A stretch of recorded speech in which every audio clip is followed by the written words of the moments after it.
ఓం నమో వెంకటేశాయ. అందరికీ నమస్తే అండి. Welcome back to my channel Tirumala talks. నేను మీ లక్ష్మీ పూజిత. తిరుమల యొక్క డైలీ అప్డేట్స్కి స్వాగతం. తిరుమల దర్శనానికి సంబంధించిన లేటెస్ట్ అప్డేట్స్ కోసం మన ఛానల్ యొక్క టెలిగ్రామ్ గ్రూప్లో మరియు వాట్సాప్ ఛానల్లో జాయిన్ అవ్వగలరు. వాటి యొక్క లింక్ అనేది ఈ వీడియో కింద డిస్క్రిప్షన్లో మరియు కామెంట్ సెక్షన్లో ఇవ్వటం జరిగింది.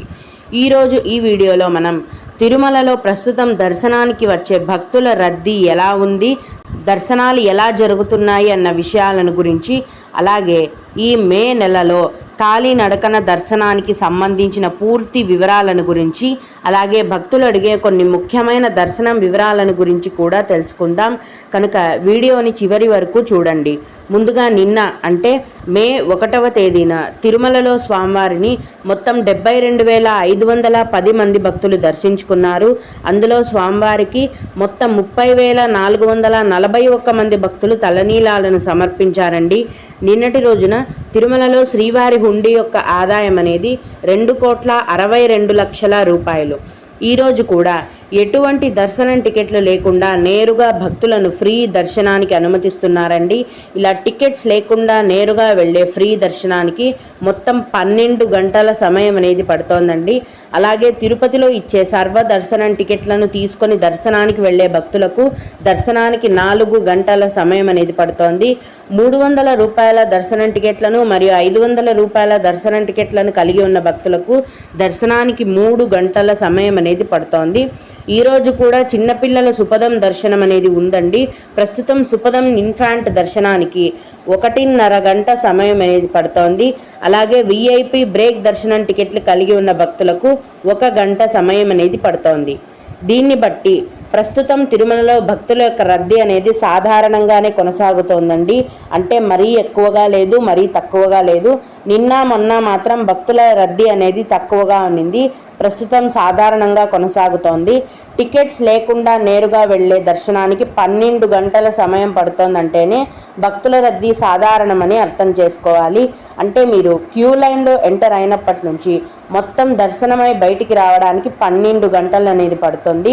అలాగే అదే సర్వదర్శనం టికెట్స్ తీసుకుంటే మీకు 4 గంటల సమయం మాత్రమే పడుతుంది.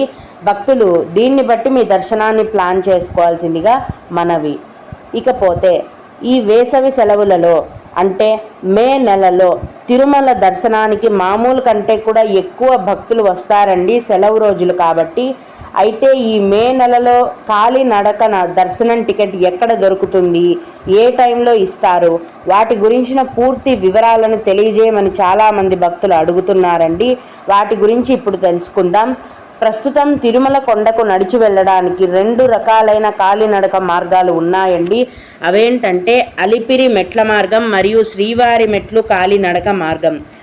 ముందుగా అలిపిరి మెట్ల మార్గం అనేది ఉదయం 4 గంటల నుంచి రాత్రి 10 గంటల వరకు తెరిచి ఉంటుందండి.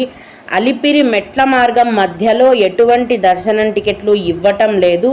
ఇది ఇంకా కూడా చాలామంది భక్తులకు తెలియదండి. అలిపిరి మెట్ల మార్గకి సంబంధించిన దర్శనం టికెట్లను కిందనే తిరుపతిలోని అలిపిరి భూదేవి కాంప్లెక్స్లో ఇస్తున్నారండి. ఇది ఎక్కడుందంటే అలిపిరి బస్టాండ్లో ఉంది. ఈ అలిపిరి భూదేవి కాంప్లెక్స్లో ప్రతిరోజు ఉదయం 3 గంటల నుంచి ఉచిత సర్వదర్శనం టోకెన్లను టీటీడీ వారు కేటాయిస్తున్నారు. ఈ సర్వదర్శనం టోకెన్లను తీసుకొని మీరు మెట్ల మార్గం నుంచి నడిచి వెళ్ళి స్వామివారిని దర్శించుకోవచ్చు. అయితే ఉదయం 3 గంటల నుంచి ఈ దర్శనం టికెట్లను కేటాయించడం మొదలు పెట్టగానే భక్తుల యొక్క రద్దీని బట్టి 2 లేదా 3 గంటల లోపే, అంటే ఉదయం 5 లేదా 6 గంటల లోపే టికెట్లన్నీ కూడా ఫుల్ అయిపోతాయి. మీరు ఉదయం వెళ్తేనే, అంటే అర్ధరాత్రి 12 గంటల నుంచి అక్కడ ఉంటేనే మీకు ఖచ్చితంగా టికెట్స్ అనేవి దొరికే అవకాశం ఉంటుంది. మీ యొక్క ఆధార్ కార్డ్ ద్వారా ఈ దర్శనం టికెట్లను మీరు పొందగలరు. ఇప్పుడు దివ్య దర్శనం టికెట్లు అంటూ సపరేట్గా ఏమీ ఇవ్వటం లేదండి. నడక మార్గంలో వెళ్ళే వారికి, అలాగే మామూలుగా బస్సులో వెళ్ళే వారికి అందరికీ కూడా సర్వదర్శనం టికెట్సే ఇస్తున్నారు. అలిపిరి భూదేవి కాంప్లెక్స్లో ఈ విధంగా అలిపిరి మెట్ల మార్గంలో నడిచి వెళ్ళే వారికి దర్శనం టికెట్లు అనేవి కేటాయిస్తారు. ఇక శ్రీవారి మెట్టు కాలినడక మార్గం. శ్రీవారి మెట్ల మార్గం అనేది ఉదయం 6 గంటల నుంచి సాయంత్రం 6 గంటల వరకు తెరిచి ఉంటుందండి. ఈ శ్రీవారి మెట్టు కాలినడక మార్గం మధ్యలో 50వ మెట్టు దగ్గర ప్రతిరోజు ఉదయం 5 గంటల నుంచి ఉచిత సర్వదర్శనం టికెట్లను టీటీడీ వారు కేటాయిస్తారండి. ఉదయం 6 గంటల నుంచే కేటాయిస్తారు, కానీ మీరు 5 నుంచి అక్కడ ఉంటేనే మీకు టికెట్స్ అనేవి దొరుకుతాయి. అయితే ఇవి కూడా కేటాయించడం మొదలుపెట్టినప్పటి నుంచి ఒక 2-3 గంటల్లో టికెట్స్ అన్నీ వెంటనే ఫుల్ అయిపోతాయి. అంటే దాదాపుగా ఉదయం 7-7:30 కల్లా మీకు టికెట్లు అన్నీ కూడా అయిపోయి ఉంటాయండి. ఉదయం వెళ్తేనే మీకు టికెట్స్ అనేవి దొరికే అవకాశం ఉంటుంది. ఈ సర్వదర్శనం టికెట్లను తీసుకోవాలంటే కూడా మీ యొక్క ఆధార్ కార్డ్ అనేది ఖచ్చితంగా ఉండాలి. ఈ విధంగా శ్రీవారి మెట్ల మార్గం మధ్యలో ఇచ్చే దర్శనం టికెట్లను తీసుకొని ఆ మెట్ల మార్గంలో నడిచి వెళ్ళి మీరు స్వామివారిని దర్శించుకోవచ్చు. మీరు తిరుమల కొండకు వెళ్తున్నాము అంటేనే మీ దగ్గర ఆధార్ కార్డు ఒరిజినల్ కానీ జిరాక్స్ కానీ ఖచ్చితంగా ఉండాలండి. ఇవి కాలినడక మార్గం దర్శనానికి సంబంధించిన పూర్తి వివరాలు. అయితే ఈ దర్శనం టికెట్లను తీసుకొని నడిచి వెళ్ళిన వారికి 3 నుంచి 4 గంటల లోపు ప్రస్తుతం స్వామివారి దర్శనం అనేది పూర్తవుతుంది. ఇప్పుడు భక్తులు అడిగే కొన్ని ముఖ్యమైన దర్శనం వివరాలను తెలుసుకుందామండి. ఇవి అడిగిన వారికే కాకుండా దర్శనానికి వెళ్ళే ప్రతి ఒక్కరికి కూడా ఉపయోగపడతాయి. ఒక భక్తుడు, నమస్తే అండి, మేము మే 7వ తేదీకి 300 రూపాయల దర్శనం టికెట్లను బుక్ చేశాము. టికెట్స్ క్యాన్సిల్ చేసుకోవచ్చా, అమౌంట్ రీఫండ్ వస్తాయా అని అడిగారండి. తిరుమల తిరుపతి దేవస్థానానికి సంబంధించిన ఎటువంటి దర్శనం టికెట్లు బుక్ చేసుకున్నా వాటికి క్యాన్సిల్ ఆప్షన్ అనేది ఉండదండి. ఆ టికెట్స్ని అలాగే వదిలేయాలి, మనీ కూడా రీఫండ్ రావు. ఆ టికెట్స్ని అలాగే వదిలేసి మీరు కావాలంటే మళ్ళీ వేరే టికెట్స్ని బుక్ చేసుకోవాలి. క్యాన్సిల్ ఆప్షన్ లేదు, రీఫండ్ కూడా రాదు. అలాగే ఇంకొకరు, గురువారం మధ్యాహ్నం 2 గంటలకు స్పెషల్ ఎంట్రీ దర్శనం టికెట్ బుక్ అయింది. ఉదయం ఎన్ని గంటల నుంచి అలౌ చేస్తారు అని అడిగారండి. 300 రూపాయల దర్శనం టికెట్ ఉన్నవారికి మీ దర్శనం టికెట్లో ఇచ్చిన టైం కంటే 2 గంటల ముందు మిమ్మల్ని దర్శనానికి అలౌ చేస్తారండి.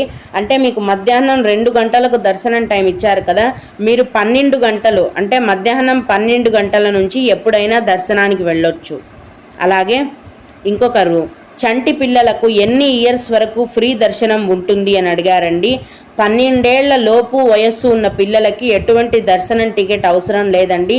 మీరు ఏ దర్శనానికి వెళ్తున్నా నేరుగా మీతో పాటు వారిని దర్శనానికి తీసుకొని వెళ్ళొచ్చు. 12 ఏళ్ళు లేదా 12 ఏళ్ళు దాటిన వారికి ఖచ్చితంగా దర్శనం టికెట్లు అనేవి తీసుకోవాలి.